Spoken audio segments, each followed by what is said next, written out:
We are joined now on the Newsline by Brandon Arnold. Mr. Arnold is Executive Vice President of the National Taxpayers Union. They are online at ntu.org. Mr. Arnold, good morning, and thank you for the time. Thanks for having me, Jeff. We have shared the microphone with folks from NTU in the past, but for those who may have missed those conversations, National Taxpayers Union, who are you folks and what do you do? Yeah, we are the voice of America's taxpayers, so we try to represent taxpayer interest at all levels of government. I spend most of my time in Washington, D.C., but we have a team in state capitals across the country to provide that voice, again, that taxpayers need, because too many times decisions are being made by members of Congress or state legislators based on what they hear from special interest groups, not taxpayers. We're trying to change that narrative to make sure that the view of the taxpayers is loud and clear for these decision makers. And that voice is often drowned out by those who are well-funded interest groups who may have their interest and not the interest of taxpayers at heart. This past Wednesday on the program, we spoke live with U.S. Senator Joni Ernst, and once she finished the conversation, you visited her office and brought a little well-earned present.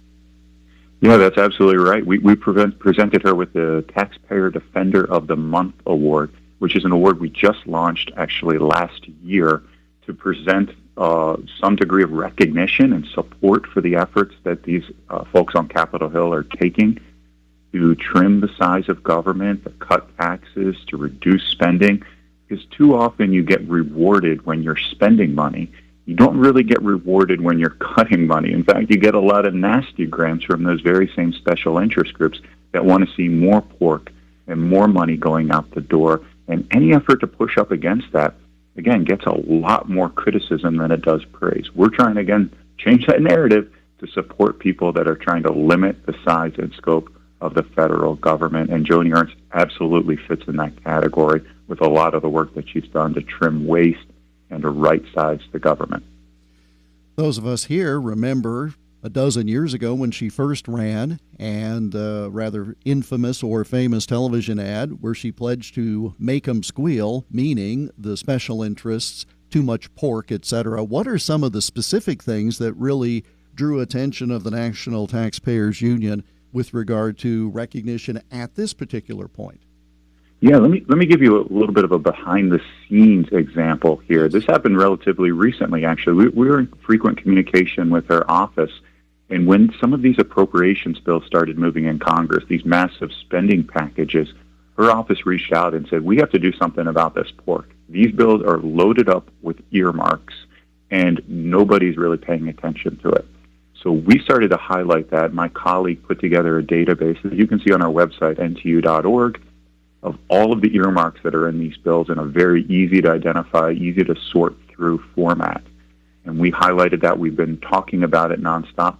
Well, just a couple days ago, earlier this week, Kim Strassel of the Wall Street Journal, wonderful writer, I'm sure you know very, very well. Sure.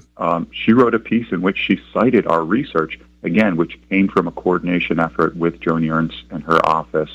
And now we're shining the light on earmarks in the biggest, maybe not the biggest, one of the biggest, most influential newspapers on the planet, highlighting some of those earmarks and hoping that sunshine is once again the best disinfectant for the federal government.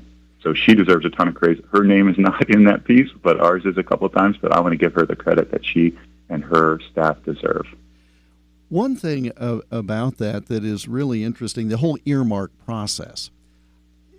You have to thread the needle on some of this because some of these bills are so bloated and they just gift entities this large sum of money and there's no accountability for how they spend it. It's way too broad. Well, that needs to be trimmed back.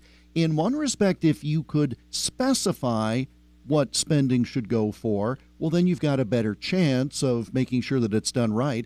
But not through the current earmark process. That is simply a way to feather a politician's nest prior to election time. Am I missing something on that or stating it a little too negatively? No, I think that's absolutely correct. We see the dollars going out the door, and we're tracking them.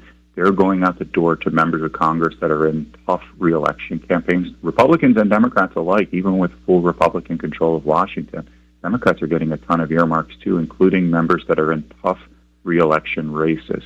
So this is basically campaign dollars being footed by the American taxpayer. That's absolutely wrong. Obviously, we do like the fact that the Congress is having a greater say in some of these decision-making processes, but the way they're doing it is completely wrong. These aren't merit-based decisions. These are politically based decisions. And you see the chair of the Appropriations Committee, Susan Collins, who's in a very, very tough re-election race in Maine. And I generally like Susan Collins, but she is getting the most earmarks of any member of Congress because she chairs that powerful committee. She's got the seniority, and because she's in a challenging political environment. That, to me, just seems absolutely wrong. Yes, we do need to support certain infrastructure projects and other things that need to be funded here, but the method in which we're doing so is broken. We need to shine a light on it, and then we need to reform it.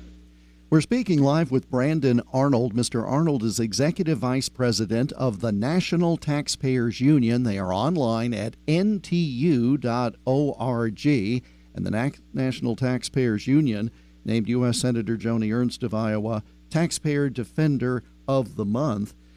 What are some things other than rooting it out, shining a light on it as it's coming up, which is absolutely necessary, but how systemically can we begin to change this? And I ask the question that way because my sense is a lot of folks listening agree with everything you're saying, but they just don't know how to take action to make the situation better. Yeah, I think part of it is just changing the narrative here. Right now, there is the sense that fun stuff to do in Washington, quote unquote, things like cutting taxes, things like increasing spending so you can attend a ribbon cutting ceremony at a new bridge or a new recreation center. That's the kind of stuff that members of Congress have gravitated toward, but there's not a strong narrative out there. They're not hearing from their constituents saying, let's cut some money. Let's cut some of this government largesse. And I think just people chiming in more often, attending town hall meetings, calling their senators and representatives, writing them letters, that does a world of good. And I say that as somebody that spent 3 years working on Capitol Hill, that we really did not get nearly the amount of that type of message relative to the kind of message that we got asking for more money or asking for more spending, you name it. So I think that's step one. And I think the other step is a lot of it is an education effort. You know, we ran up a deficit on our national credit card. We didn't hit the $10 trillion mark until 2008. 2008, we hit $10 trillion on our national debt. We're going to hit $40 trillion in debt pretty soon. In less than 20 years, we've quadrupled that debt. So we're hitting a crisis level here, and I think people need to tell personal stories. It's not just about cutting spending. It's about the personal effect that this amount of debt has on us in the form of higher interest rates, which makes it harder to buy a car or finance a house, in the terms of higher inflation. If we can drive down spending and balance the budget, we can help control inflation and address that affordability crisis in a way that's actually good for everybody. So I think bringing these narratives to our members of Congress, educating them on the ways that debt is impacting them and having a real-world effect on our lives. It's not just some esoteric debate. I think would do a world of good, changing the narrative in Washington and hopefully turning around what has been a broken budgeting and appropriations process for way too long. I cannot disagree with the thing that you said. How optimistic, though, are you that there will be receptive ears in Washington at this point? Well, it's a process. It takes a long time. Sure. I think we already are seeing some gains there, and Joni Ernst deserves credit for some of these things, certainly Donald Trump as well, zeroing out some of the wasteful boondoggles that we've seen, the high-speed rail project in California that just wasted billions and billions of taxpayer dollars. You know, I think the success that we've had with the DOGE efforts there to scale back the federal workforce and to zero out some spending through the rescissions process. We've had these small victories, but, you know, it takes a while to build momentum. And what we saw in the Working Families Tax Cut bill, the One Big Beautiful Bill last year, was actually some reforms to the Medicaid program, which is pretty remarkable because for so long people said, you can't touch Medicaid. This is a program for the poor, for disabled. We touch it, you know, we're just going to get torched politically.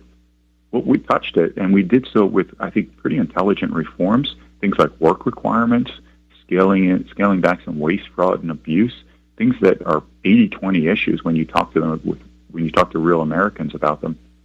And I think my hope is, maybe I'm being too optimistic, my hope is that can help us build some momentum. If we can make reforms to Medicaid, then I think we can make smart, reasonable reforms to other big programs like Social Security and Medicare in a way that protects retirees but still stabilizes these programs so they're not continuing to go bankrupt, which is unfortunately the path that we're on right now.